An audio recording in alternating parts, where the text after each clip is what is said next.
Segunda carta de Paulo à igreja de Corinto, capítulo 5, verso 9.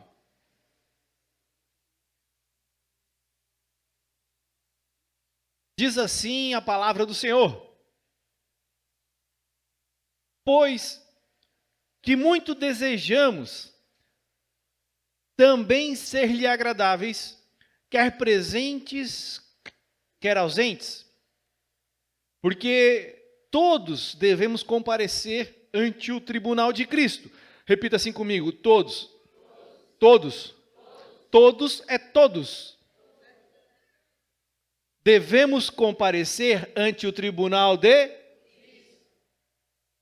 para que cada um receba, segundo o que tiver feito por meio do corpo, ou bem ou mal. Assim que, sabendo o temor que se deve ao Senhor, persuadimos os homens à fé, mas somos manifestos a Deus, e espero que nas vossas consciências já sejamos também manifestos. Porque não nos recomendamos outra vez a vós, mas damo-vos ocasião de vos gloriardes de nós, para que tenhais que responder aos que se gloriam na aparência e não no coração. Porque se enlouquecemos, é para Deus, e se conservamos o juízo, é para vós. Porque o amor de Cristo nos constrange, julgando nós assim, que se um morreu por todos, logo todos morreram. E ele morreu por todos, para que os que vivem não vivam mais para si, mas para aquele que por eles morreu e ressuscitou. Assim que daqui por diante a ninguém conhecemos segundo a carne, e ainda que também tenhamos conhecido Cristo segundo a carne, contudo, agora já não o conhecemos deste modo. Assim que, se alguém está em Cristo, nova criatura é, as coisas velhas já passaram. Você está aí? Presta atenção, nós estamos diante da segunda carta de Paulo à igreja que está em Corinto. E no capítulo 5, ele começa do 1 ao verso 8, ele vai falar expressamente do seu desejo de estar com o Senhor e de receber o corpo de glória. Do verso 1 ao verso 8, ele vai explanar, dizendo: olha, o meu maior desejo realmente é estar com o Senhor, porque esse corpo terrestre, ele vai acabar, mas há um corpo esperando por nós, que o Senhor tem, um corpo de glória.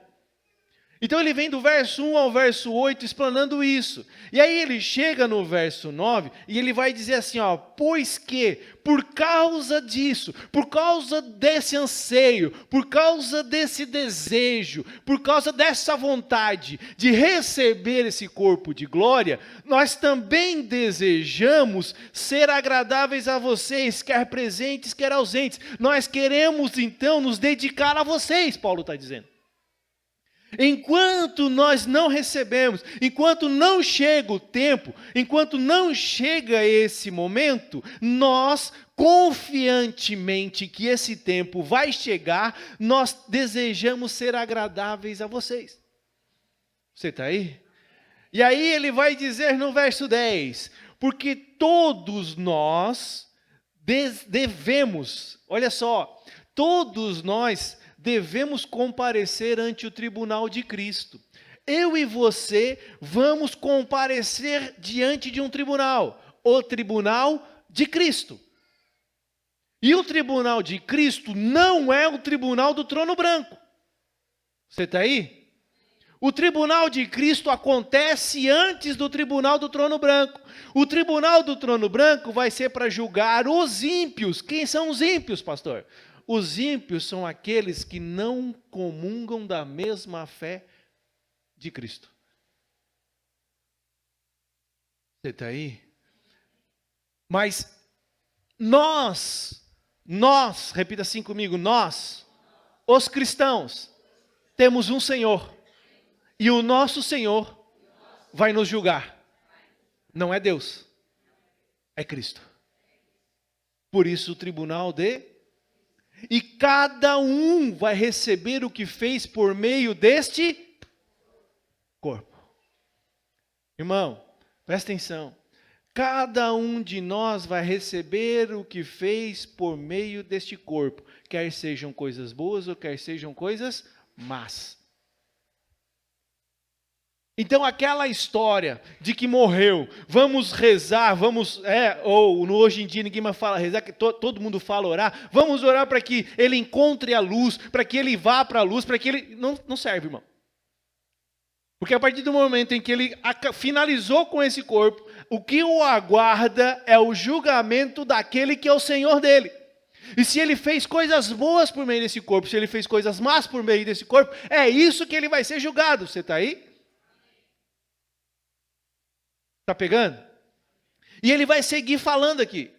Assim que, por causa disso, é por esse motivo, sabendo o temor que se deve ao Senhor, por causa de que vamos ser julgados pelo nosso Senhor, sabendo o temor que devemos a Ele, persuadimos vocês, homens, a andarem pela fé. Você está aí? Mas somos manifestos de Deus, e espero que nas vossas consciências sejamos também manifestos.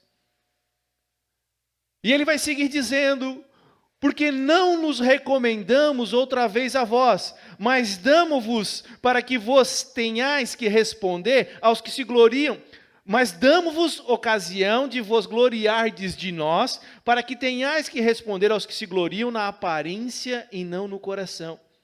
Então Paulo está dizendo à igreja, olha, nós estamos recomendando vocês, não novamente as nossas vidas, mas dizemos, pelo testemunho que estamos ensinando vocês, por aquilo que estamos ensinando vocês, que vocês usem isso para a glória do Senhor. Por quê? Porque nos dias atuais tem muita gente que já está se gloriando a si mesmo por causa da sua aparência, por causa das suas obras, por causa das suas atitudes. Paulo está dizendo. E nós somos movidos e precisamos a viver por fé, e não por aquilo que estamos fazendo ou deixando de fazer. Veja que Paulo não está querendo novamente se justificar do seu ministério, mas querendo dizer para ele, olha, tudo que ensinamos a vocês, igreja, sejam testemunhos, porque tem muita gente no meio de vocês que está começando a se perder. Isso nós estamos falando lá da igreja primitiva. Você está aí? Aí ele vai explicar o que ele está dizendo. Porque se enlouquecemos é para Deus, e se conservamos o juízo é para vós. Olha, se estão dizendo que nós enlouquecemos, que nós ficamos loucos, nós estamos tendo toda essa nossa vida por causa dele. Mas se estamos conservando o juízo, é por causa de vocês. Você está aí? E ele vai continuar falando. Por quê? Porque o amor de Cristo nos constrange. Repita assim comigo. O amor de Cristo me constrange. E essa palavra constrange no grego, ela quer dizer assim... pressionar por todos os lados, não há como escapar, não há como eu ter escapatória. O amor de Cristo me constrange a tal ponto em que nós vamos viver por Ele e para Ele. Quando ele diz o amor de Cristo nos constrange, ele está dizendo para mim e para você, ele está dizendo para aquela igreja, ele está dizendo para as nossas vidas, que não tem mais como nós fugirmos disso. Ele sempre vai nos constranger, ele sempre vai constranger as nossas vidas. Quer ver alguma coisa? Você, por você mesmo, pela sua própria vida, pelo seu próprio desejo, você não estaria aqui nessa noite. Você está aqui porque algo constrangeu a sua vida para fazer você vir aqui. Algo que você muitas vezes não sabe explicar, algo que muitas vezes você não sabe dizer, algo muitas vezes que você não tem como expressar, fez com que você tomasse uma decisão 5 horas da tarde, 6 horas da tarde, quando você estava lá na frente da televisão, quando você estava lá fazendo alguma coisa, quando você estava tomando o seu cochilo da tarde ou do dia de hoje, você pensou, hoje eu vou na igreja. Mas veja, você pensou assim, mas não foi por você mesmo, é porque algo dentro de você, que habita em você, constrangeu a sua vida para isso. Te direcionou para isso. Convencionou você para fazer isso. A questão é, quanto tempo você vai levar com esse constrangimento que é Cristo em sua vida, para tomar a decisão de andar segundo o constrangimento sempre? Não só hoje, não só semana passada, não só o dia da célula, mas você ser constrangido por ele todos os dias é o que acontece em sua vida. A questão está, você vai tomar a decisão de andar diante desse constrangimento ou não? Todos os dias, o Senhor tem nos constrangido, através do seu Espírito que passou a habitar em nossas vidas, para fazer algo para Ele. Ele vai continuar explicando e explanando isso para a igreja. Olha só, porque o amor de Cristo nos constrange, julgando nós assim, que se um morreu por todos, logo todos morreram. E aí ele vai dizer, e ele morreu por todos, para que os que vivem, não vivam mais para si, mas para aquele que morreu Presta atenção, olha que Paulo ele não deixou meio termo, apesar de que nós lemos semana passada, Pedro vai dizer que algumas frases, algumas cartas de Paulo eram de difícil compreensão, Pedro vai dizer. Mas veja que há muita clareza aqui. O amor dele nos constrange para vivermos para ele. Por quê? Porque se um morreu por todos, agora todos devem morrer por um. E o que é nesse momento viver para Ele? E aí é onde entra o nosso problema nos dias atuais da igreja do Senhor Jesus. Porque nós temos vivido por Ele e com Ele, mas nós não temos vivido para Ele. Como assim, pastor? Quando eu vivo por Ele, eu vivo e vivo por Ele. Agora, quando eu vivo para Ele, não há mais vida em mim, só há a vida dEle em mim. E eu vou andar nos mesmos caminhos que Cristo andou. Eu vou fazer as mesmas coisas que Cristo fez. Eu vou cumprir a mesma vontade de Cristo. Posso dar um exemplo? Cristo recebeu o seu chamado. Ah, pastor, Cristo nasceu... Não, veja, Cristo viveu até os 30 anos de idade a sua vida. E aos 30 anos chegou um momento, chegou a tomada da decisão. Qual foi a primeira atitude de Cristo? Ir até onde estava João Batista e se batizar. Quando ele recebe o batismo, não é mais ele que vive. Agora começou a obra que o Senhor preparou para ele sobre essa terra. Essa é a questão para mim e para você. Você até chegar aqui, você andou por muitos caminhos. Você viveu uma vida de muitas maneiras e de muitas formas. E o Senhor te chamou e te trouxe até aqui e está dizendo para você, agora não viva mais por mim, mas viva para mim. Qual é a primeira atitude que temos que tomar? Batismo nas águas. É o primeiro passo de fé. Veja que Paulo está dizendo que nós sempre precisamos ser homens que vamos ser levados a viver pela fé. A andar na fé. Essa é a concepção do ministério de Cristo ao qual nós seguimos, porque vivemos para Ele. E assim como Ele morreu por nós, nós precisamos dedicar a nossa vida para Ele. E necessário for, morramos por Ele também. Você está aí? Você está pegando? Irmão, é muito simples o negócio. A questão hoje é que queremos viver pelo Senhor, mas não nos dedicar para o Senhor.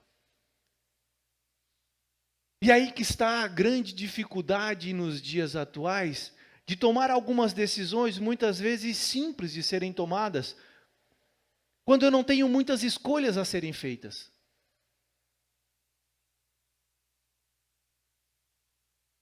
Quando eu entendo que a minha vida já não é mais minha, mas a minha vida é dele. Agora eu sou dele. Eu não sou mais de mim mesmo. Eu não comando, mas sou eu que tomo as decisões, pastor. Se você parar para analisar a sua vida, se você parar para ponderar os seus dias, se você parar para pensar agora, como a sua mente tem vivido, como a sua mente tem se comportado dia a dia, o Senhor tem te constrangido em todo momento a fazer a vontade dele. Quer seja no seu ambiente de trabalho, quer seja na sua escola. Sabe por quê? Porque agora você tem a natureza dele. O que Cristo fez é o que você vai fazer. E irmão, deixa eu dizer para você, você vai fazer. Você está aí? A questão é, o quanto de dificuldade você vai gerar para ele.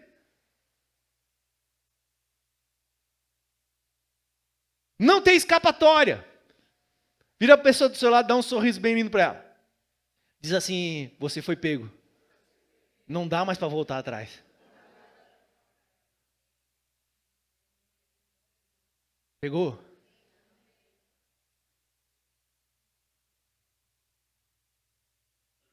Você é de Cristo? Ele está te constrangendo todos os dias para que você cumpra a vontade dele. Mulher. Lá em casa, quando você está com vontade de pegar o seu marido pelo colarinho, porque ele chega, você limpou. Amanhã é um dia lá em casa desse. Porque amanhã ela levanta, e ela levanta tudo. Se eu não sair, até eu vou. É o dia que ela faz aquela faxina na casa. E aí o homem, com toda a sua consciência sacerdotal, de homem de Deus, o que ele faz? Ele entra dentro de casa com o chinelo sujo, com o tênis sujo, ele não está nem aí, ele não quer nem saber, ele só olha para a cara da esposa, aí ela faz aquela cara linda de sorriso, bem lindo para ele assim, esse é o homem de Deus, porque o homem que não é de Deus, ele vai olhar para a mulher, que foi?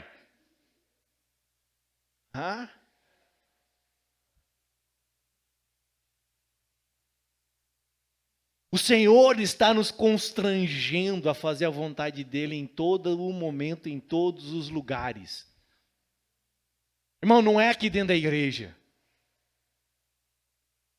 Sabe, cada vez que eu estudo mais e mais Atos, os Atos dos Apóstolos, o início da igreja, eu vejo o quanto esse momento ele se torna crucial ainda como um ensino de sermos um só corpo, uma só unidade, uma só igreja, um só pensamento, uma só vida.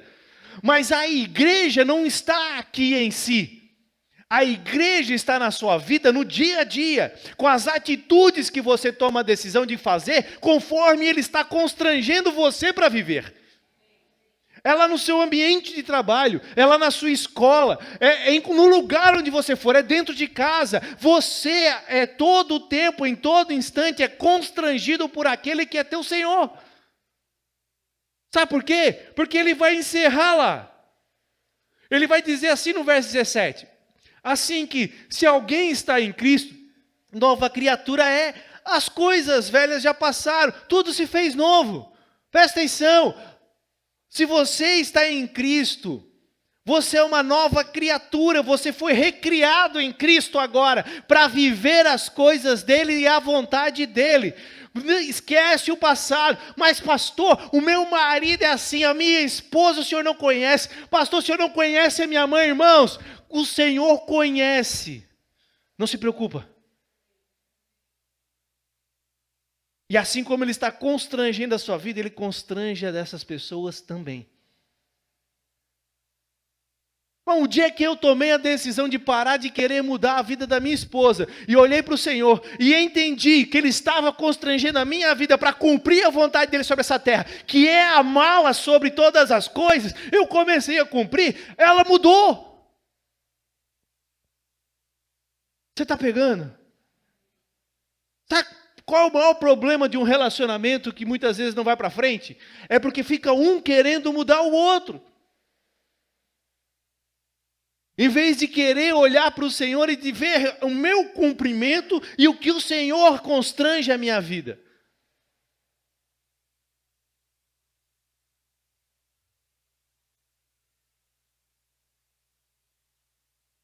Você está aí?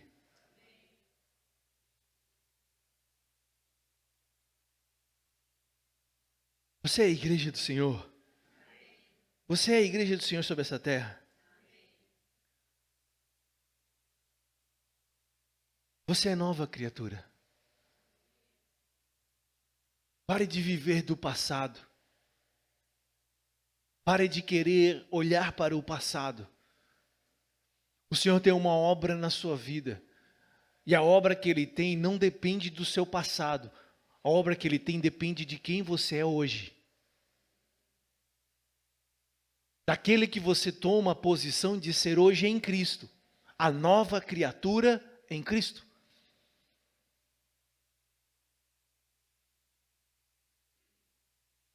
O Senhor quer te usar.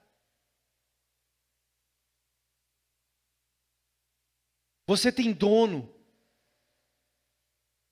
Você não cumpre mais a sua vontade, você cumpre a dele. E eu tenho certeza absoluta que ele te constrange todos os dias da sua vida a fazer a vontade dele. E é naquele momento lá no seu ambiente de trabalho, em que você está com toda a razão, em que você está com toda a convicção de que você está certo, e que você tem a vontade de fazer aquela algazarra, porque você está certo, e você dá a outra face.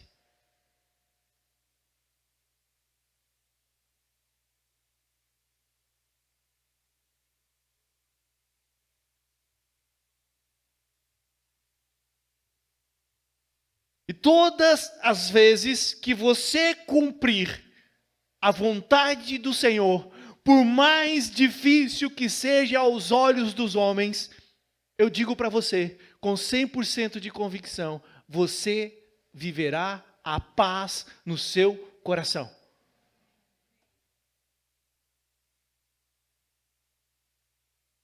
Eu não vou dizer que você vai receber, você viverá, porque ela já está aí. Você vai enxergá-la. E aí que é estar em Cristo e ser nova criatura. Porque está tudo caindo ao meu redor. O mundo está caindo. O Brasil está virado de ponta cabeça. Mas eu tenho uma paz dentro de mim, uma alegria. O preço da carne está lá em cima. E eu vou jejuar de carne. Porque eu estou com uma paz dentro de mim e não estou preocupado. A gasolina está lá em cima e eu não vivo dependendo dela. Eu sou dependente do Senhor e eu vivo em paz. Irmão, é incrível você pensar nisso. É incrível você colocar a sua vida a ser constrangido pelas verdades do Senhor.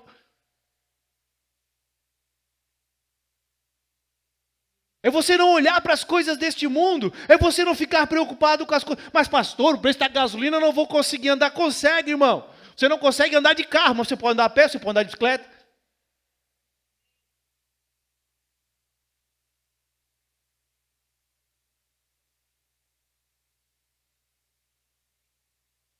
Não é verdade?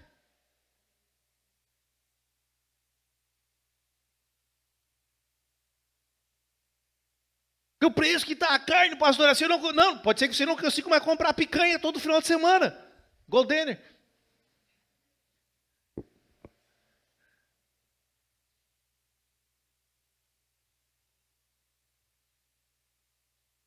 Mas que nem eu. Como um porco achando que é frango.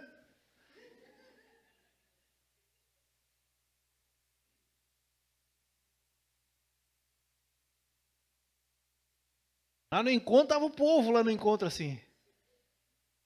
E tinha uns que nem gostavam de porco, comeram e se babaram, irmão.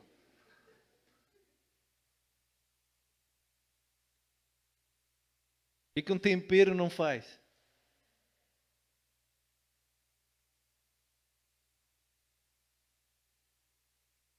Presta atenção.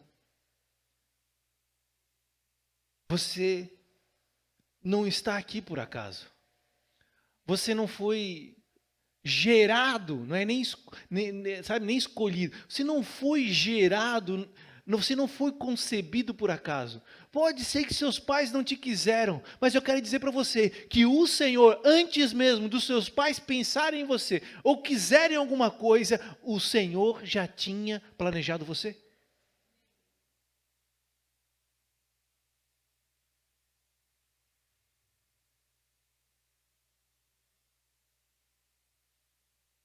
A propósito com a sua vida. A propósito com a igreja do Senhor Jesus. E você é participante dela. Você é um com a igreja hoje.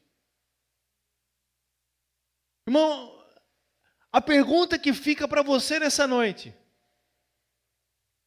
é: quanto tempo você vai combater aquele constrangimento dentro de você que você não sabe explicar? Não precisa de explicação, irmão. Segue. O Senhor passou pela sua vida. Ele veio até você, inundou o seu ser, recriou o espírito que estava morto, colocou o espírito dele dentro de você, e agora ele diz o que para você? Vem e me segue.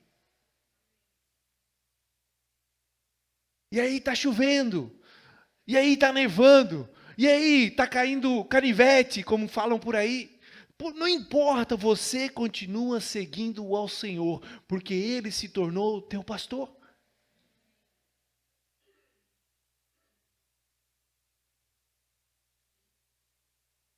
Irmão, Ele tem constrangido você constantemente a ser um homem de excelência, a ser uma mulher de excelência, segundo os padrões dele e não segundo os padrões que esse mundo está oferecendo. E eu quero dizer para você que os padrões dele para este mundo são antiquados.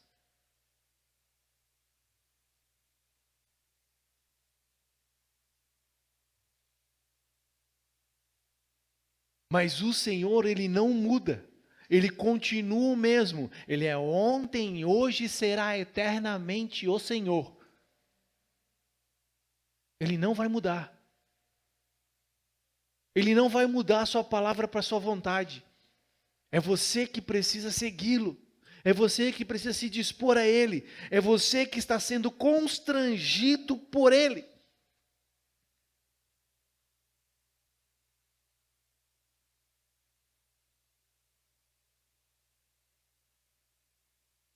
E como o povo reluta. Ah, pastor, esse negócio de ser líder de célula não é para mim. Esse negócio de ser anfitrião não é para mim. Esse negócio aí de lealdade e honra não é para mim, irmão. Presta atenção. Isso que nós estamos falando com você são só os meios para chegar no fim.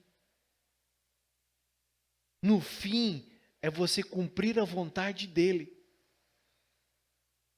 O fim é chegar diante do tribunal dele, que é teu Senhor, e ele olhar para você e as suas obras e dizer assim para você: servo bom e fiel.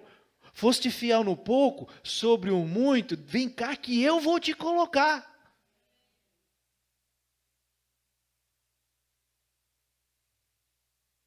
Deixa comigo. Só cumpre o teu papel no pouco aí. Só cumpre o teu papel nesta terra hoje, que é o pouco. Se dedicar a fazer a minha vontade. Se dedicar a fazer aquilo que eu planejei e projetei para você como igreja.